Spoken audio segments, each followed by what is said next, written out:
নমস্কাৰ নতুন ভিডিও এটালৈ মই ছাত্ৰ-ছাত্ৰীসকলৰ মাজলৈ পুনৰ আহিছোঁ আজি ভিডিওটো খুবেই ইম্পৰ্টেন্ট হ'ব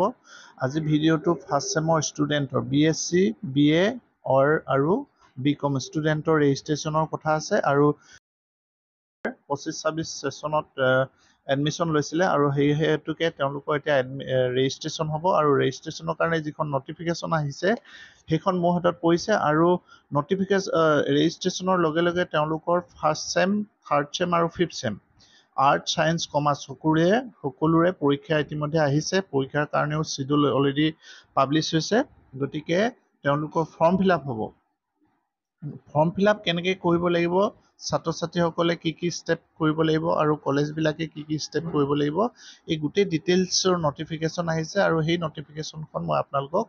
দেখুৱাবৰ কাৰণে এই ভিডিওটো প্ৰস্তুত কৰিছোঁ গতিকে যিসকলে নতুনকৈ এই চেনেলটোত আহিছে তেওঁলোকে ছাবস্ক্ৰাইব কৰি ল'ব কিয়নো এই ধৰণৰ নিউজ পাই থাকিবলৈ হ'লে নটিফিকেশন পাই থাকিবলৈ হ'লে সহজতে এই চেনেলৰ জৰিয়তে উপলব্ধ হ'ব ঠিক আছে এতিয়া মেইন কথা হ'ল আজি ভিডিওটো বনাইছোঁ বিএসসি বিএ আৰু বিকম ফাৰ্ষ্ট সেমৰ ৰেজিষ্ট্ৰেচন হ'ব আৰু ফাৰ্ষ্ট সেম থাৰ্ড সেম আৰু ফিফথ সেম গোটেইকেইটা ষ্ট্ৰীমৰ পৰীক্ষাৰ ফৰ্ম ফিলআপ হৈছে আৰু সেই ফৰ্ম ফিলআপৰ কি কৰিব লাগিব এই দুটাক লৈ মেইন ভিডিওটো প্ৰস্তুত কৰা হৈছে গতিকে আহক এতিয়া আমি ভিডিওটো আৰম্ভ কৰোঁ প্ৰথমতে আমি যাম এখন নটিফিকেশন মই দেখুৱাব বিচাৰিছোঁ ডিব্ৰুগড় ইউনিভাৰ্চিটিৰ পৰা যিখন ইতিমধ্যে নটিফিকেশন ওলাইছে এইখন এই নটিফিকেশনত কোৱা হৈছে এইখন দেখিছে Dibrugarh university notification to the principal affiliated permitted college আহিছে এইখন 18 তাৰিখে ওলাইছে নটিফিকেশনখন এইখন মই দেখুৱাইছোঁ ফাৰ্ষ্ট সেমৰ ষ্টুডেন্ট বিলাকৰ যিসকল বিএ এয়া দেখিছে regarding registration of students of BA first semester BA BSc BCom আটাইকেইটা ষ্ট্ৰীমৰে ৰেজিষ্ট্ৰেচনৰ কথা এই নটিফিকেশনত কোৱা হৈছে যিসকলে 4 year আন্ডাৰ গ্ৰেজুৱেট প্ৰগ্ৰেম 25-26ৰ 2025-26 সেশন আন্ডাৰ এনইপি আন্ডাৰ যিসকলে এডমিশন লৈছে তেওঁলোকৰ ৰেজিষ্ট্ৰেচনৰ কথাক লৈ এই নটিফিকেশনখন আহিছে এতিয়া ছাত্ৰ-ছাত্ৰীসকলে কি কৰিব লাগিব ৰেজিষ্ট্ৰেচনৰ কাৰণে So this is to inform you that the Honorable Vice Chancellor Dibrugarh University is pleased to approve the somewhat enrollment number as the Dibrugarh University registration number for the student of first semester BA, BSc and BCom 4 year undergraduate program under NEP for the session 2025-26. The student along with their all information who got admitted in the college for FYUGP first semester for the session 2025-26 through Assam Samarth web portal had been migrated to dibrusamarth.sc.in so there is no need to enter any details in Dibrugarh University Samarth portal এই আপোনালোকে গম পাইছে যিসকল BA BSc BCom first সেমৰ ষ্টুডেণ্টে 25-26ত admission লৈছিলে তেওঁলোকৰ ৰেজিষ্ট্ৰেচনৰ কাৰণে তেওঁলোকে নতুনকৈ একো কৰিব নালাগে কাৰণ আসাম সমৰ্থ পৰ্টেলত যিহেতু তেওঁলোকে এডমিশন লৈছিলে সেই আসাম সমৰ্থ ৱেব পৰ্টেলৰ পৰা ডিব্ৰু সমৰ্থে কি কৰিলে গোটেই ডাটাখিনি মাইগ্ৰেট কৰি ল'লে আৰু সেই কাৰণে নতুনকৈ কৰিব লগা কাম একো নাথাকে The students can download their registration card digitally by logging in their account এইটো লিংকটো দিছে এই লিংকটো মোৰ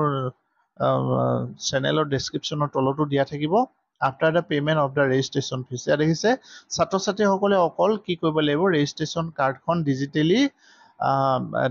লগইন কৰি ডাউনলোড কৰি ল'ব পাৰিব আগৰ নিচিনা ইউনিভাৰ্চিটিৰ পৰা আমালৈ ৰেজিষ্ট্ৰেচন কাৰ্ড নাহে ষ্টুডেণ্টে নিজে কি কৰি লাগিব dibrusamarth.edu.in ত গৈ তেওঁলোকে ৰেজিষ্ট্ৰেচন কাৰ্ডখন ডাউনলোড কৰি ল'ব পাৰিব কেতিয়া পাৰিব after payment of the registration fees registration ফিজটো দিয়াৰ পাছতে তেওঁলোকে সেইখন কাৰ্ডখন ডাউনলোড কৰি ল'ব পাৰিব কিন্তু ৰেজিষ্ট্ৰেচন ফিজ ছাত্ৰ-ছাত্ৰীসকলে দিব নালাগে ইয়াত কৈ দিছে the extract date of the downloading the registration card by the student will be notified আৰু কেতিয়াৰ পৰা সেইখন ৰেজিষ্ট্ৰেচন কাৰ্ডখন ডাউনলোড কৰি ল'ব লাগিব কৰিব পাৰিব সেইটো ইয়াত নটিফাই কৰিব পাছত আৰু the college shall deposit the registration fees of ₹430 as per DSC office memorandum iman per student will duly certified consolidated statement of fees at the university through RTGS বা NEFT কৰি ইউনিভাৰ্চিটিলৈ প্ৰেৰণ কৰিব লাগিব ইয়াত কি হৈছে এই যে 430 যেটো ৰেজিষ্ট্ৰেচন ফিজ এই ৰেজিষ্ট্ৰেচন ফিজটো ষ্টুডেণ্টে দিব নালাগে কলেজে দিব কলেজে আৰটিজিএছ প্ৰত্যেকটো ষ্টুডেণ্টৰ এগেইনষ্টত 430 rupees কে এখন কনসোলিডেটেড ষ্টেটমেন্ট তৈয়াৰ কৰি তেওঁলোকে ইউনিভাৰ্চিটিলৈ পেমেন্টটো কৰিব আৰু পেমেন্টটো কৰাৰ পাছতহে ছাত্ৰ ছাত্ৰীসকলে ডাউনলোড কৰি ল'ব লাগিব ৰেজিষ্ট্ৰেচন কাৰ্ডটো যেহেতু আসাম গভৰ্ণমেণ্টে এডমিশনৰ সময়ত তেওঁলোকৰ ছাত্ৰ ছাত্ৰীসকলক বিপিএল ষ্টুডেণ্টক কমপ্লিটলি ফ্ৰী দিছে আৰু সেই ফ্ৰী সময়তে তেওঁলোকে ৰেজিষ্ট্ৰেচন ফিজটো গভৰ্ণমেণ্টে দিয়া কথা কৈছে গতিকে গভৰ্ণমেণ্টে কলেজবিলাকক ৰেজিষ্ট্ৰেচন ফিজটো দি দিব আৰু কলেজবিলাকে সেইটো ইউনিভাৰ্চিটিত পে' কৰিব ঠিক আছে ছাত্ৰ ছাত্ৰীসকলে এই ফিজটো দিব নালাগে তেওঁলোকে ছাত্ৰ ছাত্ৰীসকলে ৰেজিষ্ট্ৰেচনৰ কাৰণে একোৱে কৰিব নালাগে মাত্ৰ তেওঁলোকে ৰেজিষ্ট্ৰেচন কাৰ্ডখন ডাউনলোড কৰি ল'ব লাগিব আফটাৰ কলেজে পেমেন্ট কৰাৰ পাছত আৰু কেতিয়াবা ডাউনলোড কৰিব লাগিব সেইটো ইউনিভাৰ্চিটিয়ে পাছত নটিফাই কৰিব ঠিক আছে এই পোৰ্শনটো নালাগে এইটো কলেজে কেনেকৈ পইচাটো দিব সেইটো দিয়া হৈছে এইটোৱে এতিয়া 15 তাৰিখ এইটো দেখিছে 15-10-25 ভিতৰত ৰেজিষ্ট্ৰেচন ফিজটো কলেজক জমা দিবলৈ কৈছে তাৰপিছত হয়তো কোনোবা এটা ডেট দিব যিটো ডেটৰ পৰা ছাত্ৰ ছাত্ৰীসকলে ৰেজিষ্ট্ৰেচন কাৰ্ডখন ডিজিটেলি তেওঁলোকৰ dibrusomot.edu.in ৰ পৰা তেওঁলোকে ডাউনলোড কৰি ল'ব লাগিব ঠিক আছে ৰেজিষ্ট্ৰেচনৰ বিষয়ে এইটোৱে মই চমুকে বুজাই দিলো ছাত্ৰ ছাত্ৰীসকলে একো কৰিব নালাগে ৰেজিষ্ট্ৰেচনৰ কাৰণে মাত্ৰ তেওঁলোকে কলেজৰ পেমেন্ট কৰাৰ পিছত তেওঁলোকে ডাউনলোড কৰি ল'ব লাগিব ঠিক আছে এইটো হ'ল ৰেজিষ্ট্ৰেচন কিন্তু ইয়াৰ পাছতে মেইন ইম্পৰ্টেন্ট কথাটো হ'ল যেহেতু ছাত্ৰ ছাত্ৰীসকলৰ এয়া দেখিছে থাৰ্ড চেমৰ পৰীক্ষা 12-11-25 নৱেম্বৰ 12 তাৰিখৰ পৰা থাৰ্ড চেমৰ পৰীক্ষা হ'ব ফাৰ্ষ্ট চেমৰ পৰীক্ষা হ'ব ফাৰ্ষ্ট চেমৰ পৰীক্ষা হ'ব 10 ডিচেম্বৰৰ পৰা ফাৰ্ষ্ট চেমৰ পৰীক্ষা হ'ব আৰু ফিফ্থ চেমৰ পৰীক্ষাটো দেখুৱাই দিছো 5 ডিচেম্বৰৰ পৰা ফিফ্থ চেমৰ পৰীক্ষাটো হ'ব গতিকে ছাত্ৰ ছাত্ৰীসকলে এতিয়া ফৰ্ম ফিলআপ কৰিব লাগিব ফৰ্ম ফিলআপৰ ডেট অলৰেডি আহিছে আৰু ফৰ্ম ফিলআপ অলৰেডি কলেজবিলাকত আৰম্ভ হৈছে গতিকে থাৰ্ড চেম আৰু ফিফ্থ চেম ষ্টুডেণ্টে কেনেকৈ কৰিব লাগিব আৰু ফাৰ্ষ্ট চেমৰ ষ্টুডেণ্টে কেনেকৈ ফৰ্ম ফিলআপ কৰিব লাগিব মই দেখুৱাই আছো এখন হ'ল ফৰ্ম ফিলআপৰ কাৰণে নটিফিকেশ্যন আহিছে এখন আপোনালোকে দেখিছে office of the registrar Dibrugarh university ডিব্ৰুগড়ৰ পৰা আহিছে ইয়াত BA BSc BCom first third আৰু fifth semester free under graduate program examination 2025 form fill up এতিয়া ইয়াতে কৰিব লগা কেইটামান ষ্টেপ আছে ষ্টুডেণ্টে কেইটামান ষ্টেপ কৰিব লাগিব আৰু কলেজৰ পৰা কেইটামান ষ্টেপ কৰিব লাগিব কেনেকৈ কৰিব লাগিব মই ডাইৰেক্টলি ইয়াৰ পৰা পঢ়িছো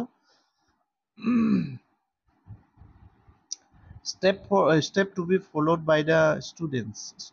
কি কৰিব লাগিব students step 1 open the এইটো দেখিছে dibru.somot.edu.in এইটো লিংক মই ক'লোৱে মই ডেসক্ৰিপচনত মই দি দিম এই তাৰ পৰা গৈ ডাইৰেক্ট ষ্টুডেণ্টে কৰিব পাৰিব আৰু link the home page will be appeared এইটো ক্লিক কৰি দিয়াৰ লগে লগে হোম পেজটো ওলাব হোম পেজত কেইটামান তিনটা ষ্টেপ থাকিব in the student portal home page student will be able to see 3 option as follows তিনটা অপশন পাব এইটো লগইন অপশন আৰু নিউ ৰেজিষ্ট্ৰেচন অপশন আৰু কি থাকিব ৰিসেট পাসওয়ার্ড বুলি তিনটা অপশন থাকিব লগইনত কোনে সোমাব লাগিব লগইন কেনেকৈ কৰিব লাগিব নিউ ৰেজিষ্ট্ৰেচন কেনেকৈ কৰিব লাগিব মই দেখুৱাই দিছো যিসকল থাৰ্ড আৰু ফিফ্থ চেমৰ ষ্টুডেণ্ট তেওঁলোকে ডাইৰেক্ট লগইন কৰিব পাৰিব কাৰণ যেহেতু তেওঁলোকে যোৱা বছৰ বা তাৰ আগৰ বছৰ তেওঁলোকৰ লগইন আইডি পাসওয়াৰ্ড বনাই থৈ দিছে তেওঁলোকৰ এনৰোলমেন্ট নাম্বাৰৰ এগেইনষ্টত এই লগইন কৰিব এনৰোলমেন্ট নাম্বাৰৰ আন্ডাৰত এগেইনষ্টত তেওঁলোকে নিজৰ এটা ক্ৰেডেনশিয়েল বনাব পাৰি যিটো লগইন আইডি আৰু পাসওয়াৰ্ড থাকে ঠিক আছে গতিকে থাৰ্ড আৰু ফিফ্থ চেমৰ সকলে ডাইৰেক্ট লগইন কৰিব পাৰিব কিন্তু ফাৰ্ষ্ট চেমৰ ষ্টুডেণ্টে কি কৰিব লাগিব যেহেতু তেওঁলোকৰ এবাৰ নতুন গতিকে নিউ ৰেজিষ্ট্ৰেচন অপশন এটা থাকিব নিউ ৰেজিষ্ট্ৰেচন অপশনটো কেনেকৈ থাকিব মই দেখুৱাই দিছো এইটো মই খুলিলো ষ্টুডেণ্ট ডিব্ৰুগড় ইউনিভাৰ্চিটি ইয়াত দেখিছে এইটো হ'ল ষ্টুডেণ্ট লগইন পেজ হয় এইটো নিউ ৰেজিষ্ট্ৰেচন ইয়াত লিখা আছে BA ফাৰ্ষ্ট চেম BA বা BSc বা BCom ফাৰ্ষ্ট চেমৰ ষ্টুডেণ্টে নিউ ইউজাৰ ৰেজিষ্ট্ৰেচনত ক্লিক কৰিব লাগিব ইয়াতো আছে নিউ ৰেজিষ্ট্ৰেচন বা নিউ ইউজাৰ ৰেজিষ্ট্ৰেচন যিকোনো এটাত কৰিব লাগিব ষ্টুডেণ্টে প্ৰথমে নিউ ৰেজিষ্ট্ৰেচনত ক্লিক কৰিব লাগিব নিউ ৰেজিষ্ট্ৰেচন ক্লিক কৰি দিয়াৰ লগে লগে এইদৰে এখন পেজ আহিব ইয়াতে সিলেক্ট প্ৰগ্ৰাম কৰিব লাগিব সিলেক্ট কি আৰ্টছৰ হলে আৰ্টছ আৰু কমাৰ্চৰ হ'লে এইটো বিকম লিখা আছে কমাৰ্চ, আৰু ছায়েন্সৰো ঠিক তেনেকৈ ইয়াতে আছে ক'ৰবাত এইটো বেচেলৰ অফ ছায়েন্স এইটোৱে থাকিব। যদি আৰ্টছৰ ষ্টুডেণ্ট হয় বি এ ইয়াতে চিলেক্ট কৰিব লাগিব। Name as ID card. ID card মানে কোৱা হৈছে সমৰ্থত এডমিশ্যন লওঁতে যিটো নাম্বাৰ দিয়া হৈছিলে, যিটো নাম দিয়া হৈছিলে একজেক্ট হ'ব লাগিব, তেতিয়াহে ইয়াত শ্বুট কৰিব, নহ'লে শ্বুট নকৰিব। কাৰণ এইটো এটা খুব